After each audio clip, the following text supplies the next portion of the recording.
Let's be absolutely clear from the start. Madonna in the 1980s was a force of nature, a phenomenon. She wasn't just a pop star, she was the architect of a decade's soundtrack, a master of reinvention. From Like a Virgin to Like a Prayer, she crafted a legacy brimming with pop perfection. Songs that defined moments and captured a cultural zeitgeist. We are led to believe it was an imperial phase, an unbroken string of triumphs, a flawless run. But that is a complete and utter fabrication. This carefully constructed myth has one enormous sequin-covered crack running right through it. It's a blemish on an otherwise remarkable record, a moment where the genius was switched off and the marketing machine took over completely. I'm talking about a song that has conned its way into the canon of beloved classics, a track so deceptively pleasant, so insidiously catchy, that millions have overlooked its fundamental hollowness. We need to talk about La Isla Bonita. We need to expose it for what it truly is. Not just a lesser work, but arguably the single worst, most creatively bankrupt song of her entire 80s output. The song arrived in 1987, a time when Madonna could have released a dial tone and it would have gone straight to #1. She was at the peak of her powers, and with that power came artistic complacency.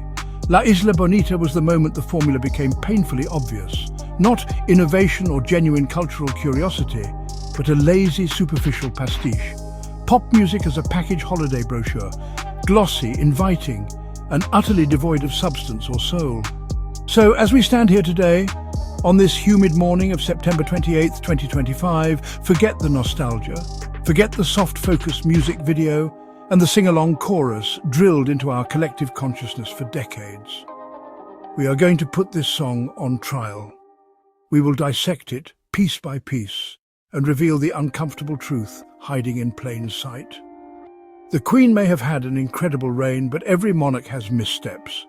This wasn't just a misstep, it was a creative abdication, a betrayal of the artistic courage that made us admire her.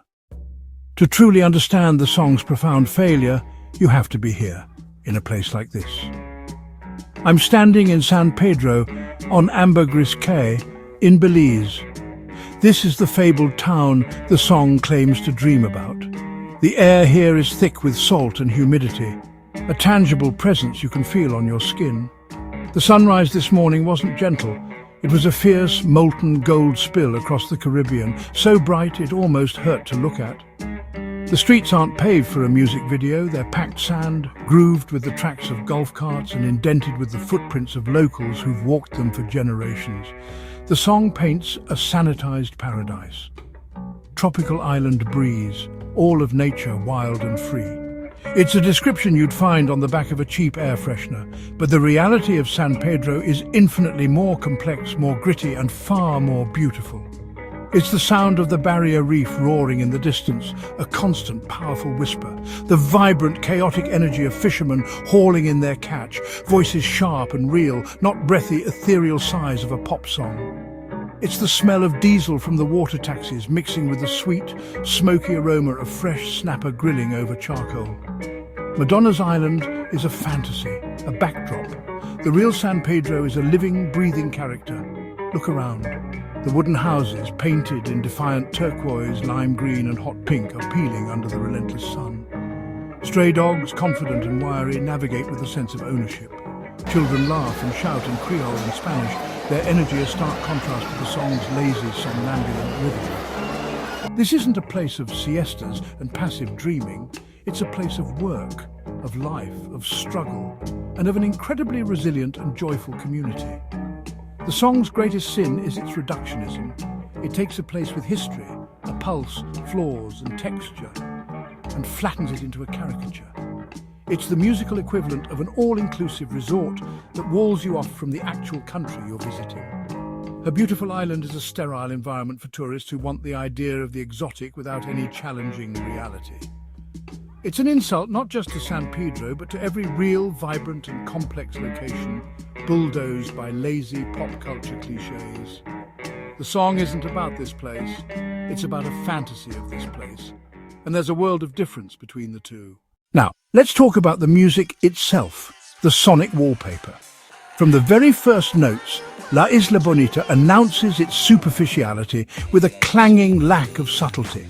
The faux Spanish acoustic guitar riff, a cliché of all clichés, a sound so overused to signify Latin flavour that it's lost all meaning. The sound of a restaurant chain trying to appear authentic. Those dated, breathy synth pads, pure 80s stock sounds, the kind of preset you'd find on a basic Casio. They float aimlessly, creating a soupy, bland atmosphere with no sense of place or purpose. Tinny drum machine beats, obligatory maracas and bongos, like someone whose only Latin experience came from a cocktail-making class. Fake acoustics plus cheap electronics create a sonic landscape that's the musical equivalent of a souvenir shop. Plastic castanets, mass-produced sombreros, t-shirts with generic slogans. Nothing is real. Nothing has weight or history. The arrangement is a checklist of exotic sounds, ticked off without thought. A collage of stereotypes glued together with commercial appeal. Compare it to the real music filtering through San Pedro, the raw, infectious rhythms of Punta Rock, the soulful melodies of local singers, the complex syncopation of Garifuna drumming. That music has dirt under its fingernails. It has a story to tell. La Isla Bonita, by contrast, is sterile and clean, assembled in a laboratory by producers in expensive suits, not born from a vibrant culture. The music doesn't transport you to a beautiful island. It transports you to the international aisle of a supermarket, a tourist trap for the ears. If the music is a sonic cliché, the lyrics are creative apathy. Tropical, the island breeze, all of nature wild and free. A line so vapid it could have been generated by a bad AI. Last night I dreamt of San Pedro. A dream is the laziest narrative device, a get-out-of-jail-free card. Who is this narrator? Why is she dreaming of this place? We never find out. Eyes like the desert, a pseudo-poetic simile that sounds profound for a second until it dissolves into nonsense. The chorus repeats ad nauseam. Spanish phrases sprinkled in feel less like bilingualism and more like a cynical marketing ploy. The pop equivalent of ordering coffee with a bad accent to seem cultured. Performative and shallow. No genuine emotion, just vaguely romantic buzzwords chosen for marketability. These lyrics lack a shred of real experience. No pain, no real joy, no detail that makes it true. It's a postcard, not a diary entry. Madonna has given us raw confessionals like Live to Tell and complex dramas like Oh Father. Here, it feels written by a committee. A great singer can elevate mediocrity, inject passion, pain, joy, make you believe. But on La Isla Bonita, the delivery is hollow and disengaged, detached, professionally cool, undermining romance and longing. She's not telling a story from the heart. She's reading a script. No conviction, no fire. No sense she's felt the emotions she's describing. Thin, almost reedy, polished to a sterile sheen. None of the gutsy belt, none of the playful swagger. She sounds bored. When she sings I Fell in Love with San Pedro, it carries the weight of reading a grocery list, a statement of fact, not a declaration of passion. Breathy backing vocals fake intimacy the lead never delivers. A calculated, market-driven performance, a voice designed for daytime radio, shopping centres, dentists' waiting rooms. Pleasant, melodic, utterly forgettable. It asks nothing, gives even less. No vulnerability, no risk, no hint of the real woman behind the facade. Music inauthentic, lyrics vapid, vocal on autopilot, a performance confirming fundamental dishonesty. If it were just one bad song, we'd move on. But its phenomenal success created a template, a cynical, replicable formula. It proved you don't need authenticity or innovation to score globally. Just a repetitive chorus, a vague exotic veneer, and disregard for cultural specificity. Charts filled with imitators, musical tourism legitimized, cultures strip-mined for marketable signifiers, a costume box approach, try on sounds this cycle, discard next. Legacy not of bridges, but of more souvenir shops. Lazy and damaging, reducing rich heritages to sonic stereotypes, a feedback loop. Success breeds more of the same. A trailblazer inadvertently handed the industry a blueprint for conformity. That, 1,000 times over, is the song's most unforgivable sin. So we come to the verdict, and it has to be harsh. La Isla Bonita is not merely 80s fluff. It is fundamentally dishonest, a cynical product masquerading as a heartfelt ballad.